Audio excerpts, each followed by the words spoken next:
নমস্কার বন্ধুরা, কেমন আছো সবাই? Welcome to my channel housewife Lalita. আজ আমি তোমাদের সঙ্গে শেয়ার করব সিম চচ্চড়ির রেসিপি। তবে আজকে আমি সিম চচ্চড়িটা কিন্তু একটু অন্যরকমভাবে তৈরি করেছি। আমি আজকে সিম চচ্চড়িটাকে হাতে মেখে তারপরে রান্না করেছি।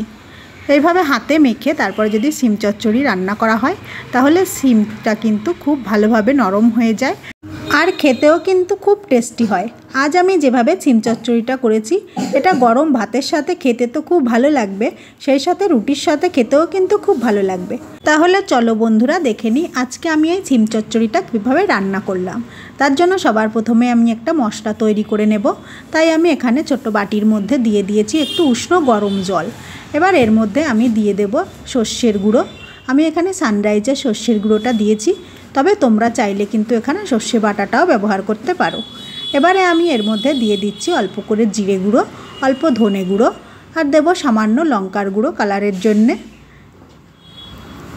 এবারে আমি এর মধ্যে দিয়ে দেব কোকোনাট মিল্ক পাউডার। এটা বাজারে যে রেডিমেড নারকেলের গুঁড়ো দুধটা পাওয়া যায় সেটাই আমি এখানে 1.5 চামচ মতো দিয়ে দিয়েছি। আর আমি এর মধ্যে দিয়ে দেব পরিমাণ মতো নুন আর সামান্য চিনি। তোমাদের কাছে যদি কোকোনাট মিল্ক পাউডারটা না থাকে সেক্ষেত্রে কিন্তু তোমরা এখানে এমনি যে গুঁড়ো দুধটা হয় সেটাও দিতে পারো। আর তাছাড়া এখানে কিন্তু লিকুইড যে গরুর দুধ হয় সেটাও কিন্তু একটু উষ্ণ গরম করে তার মধ্যে এই মশলাটা তৈরি করে নেবে, সেক্ষেত্রেও কিন্তু টেস্টটা ভালোই আসবে। তো দেখতেই পাচ্ছ মশলাটা আমার ভালো করে মিশিয়ে নেওয়া হয়ে গেছে। এবার ওটাকে সাইডে রেখে আমি এখানে সিম আর আলুগুলোকে নিয়ে নিয়েছি। দেখে নিশ্চয়ই বুঝতে পারছো সিম আর আলুগুলোকে আমি কিভাবে কেটে নিয়েছি। সিমটা একটু ছোট টুকরো করে নিয়েছি আর আলুগুলোকে একটু সরু করে লম্বা লম্বা করে কেটে নিয়েছি। আর সব কিছু আমি খুব ভালো করে ধুয়ে নিয়েছি। এবারে আমি সিম আর আলুটাকে ম্যারিনেট করে নেব। তার জন্য আমি সবার প্রথমে এর মধ্যে দিয়ে দিয়েছি চেরা কাঁচা লঙ্কা। তোমরা যে যেরকম ঝাল পছন্দ করবে সেই অনুযায়ী দিয়ে দেবে। তারপরে আমি এর মধ্যে যে মশলাটা তৈরি করে রেখেছিলাম সেটাকে পুরোপুরি দিয়ে দিয়েছি। এবারে আমি এর মধ্যে দিয়ে দেব 2 চামচ মতো সর্ষের তেল। আর আমি এর মধ্যে দিয়ে দেব হলুদ।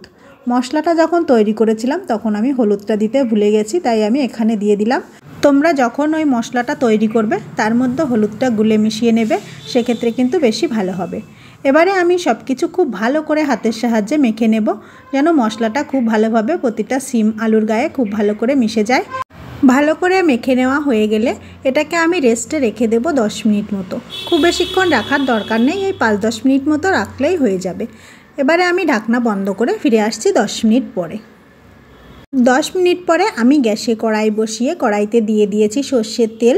তেলটা ভালো করে গরম হয়ে গেলে আমি এর মধ্যে দিয়ে দিয়েছি সামান্য কালো জিরে। কালো জিরেগুলো ভাজা হয়ে যখন সুন্দর একটা ফ্লেভার ছেড়ে দেবে তখন আমি তেলের মধ্যে অল্প হলুদ দিয়ে তারপরে দিয়ে দেব মেখে রাখা সিম আর আলুগুলো। এভাবে তেলের মধ্যে হলুদ দিয়ে তারপরে সবজি ছাড়লে কিন্তু তেলটা অনেকটাই কম ছিটবে। এরপরে আমি এর মধ্যে বাটিটা ধুয়ে আর একটু জল দিয়ে দিলাম। এইটুকুই জল দেব, আমি আর এখানে খুব বেশি জল দেব না। এবারে একটু নাড়াচাড়া করে গ্যাসের ফ্লেমটা বাড়িয়ে রাখবো যতক্ষণ না পর্যন্ত এটা সম্পূর্ণ ফুটে উঠছে। তারপরে আমি এটাকে ঢাকনা বন্ধ করে 10 থেকে 15 মিনিট মতো ওয়েট করব একদম লো ফ্লেমে। 10-15 মিনিটে সিম আলুগুলো কিন্তু পুরোপুরি সেদ্ধ হয়ে যাবে। সিম আলুগুলোকে তেলের মধ্যে ভেজে নিয়ে রান্না করলে আমরা অনেক সময় দেখতে পাই সিমটা একটু শক্ত শক্ত ভাব থেকে যায়। তবে এইভাবে আমরা হাতে মেখে তারপরে যদি সিম আলুর চচ্চড়িটা করা হয় সেক্ষেত্রে কিন্তু সিমটা পুরো একেবারে গলে মিশে যাবে আর খেতেও কিন্তু অনেক বেশি টেস্টি হবে। তো বন্ধুরা দেখতেই পাচ্ছ 10 মিনিট পরে আমি ঢাকনাটা খুলে নিয়েছি আর এখানে আমার সিম আর আলু কিন্তু পুরোপুরি সেদ্ধ হয়ে গেছে। এই যে দেখো আমি একটু চেপে দেখিয়ে দিচ্ছি কতটা সুন্দর গলে গেছে সিম আলুগুলো। এবারে আমি একটু ভালো করে নেড়েচেড়ে মিশিয়ে নিয়ে এই যে এক্সট্রা জলটা রয়েছে এটা যখন একটু শুকিয়ে আসবে তারপরে কিন্তু আমি এটাকে নামিয়ে নেব। সিম চচ্চড়িতে খুব বেশি এরকম জল জল থাকলে কিন্তু ভালো লাগে না। আমি এখানে 2-1টা আলু এইভাবে গলিয়ে ভেঙে মিশিয়ে দেব যাতে চচ্চড়িটা একটু বেশ মাখো মাখো হয়। তো দেখতেই পাচ্ছ আলুটা ভেঙে মিশিয়ে নেওয়াও হয়ে গেছে আর এদিকে জলটাও কিন্তু অনেকটা শুকিয়ে এসেছে। এই পর্যায়ে কিন্তু আমি এখানে নামিয়ে নেব। তবে তার আগে আমি অল্প একটু সর্ষের তেল ছড়িয়ে দেব উপর থেকে। কাঁচা সর্ষের তেল দিলে এভাবে সিম চচ্চড়ির টেস্টটা কিন্তু অনেক গুণ বেড়ে যায়। তেলটা দিয়েই কিন্তু আমি গ্যাসের ফ্লেমটা বন্ধ করে দিয়েছি। এবারে একটু ভালো করে নেড়েচেড়ে মিশিয়ে নিয়ে তারপরে আমি নামিয়ে নেব। তাহলে দেখতেই পেলে বন্ধুরা কত সহজে আর একেবারে অল্প সময়েই কিন্তু এই সিম চচ্চড়িটা তৈরি হয়ে গেল। এটা ভাত আর রুটির সঙ্গে খেতে কিন্তু খুবই ভালো লাগবে।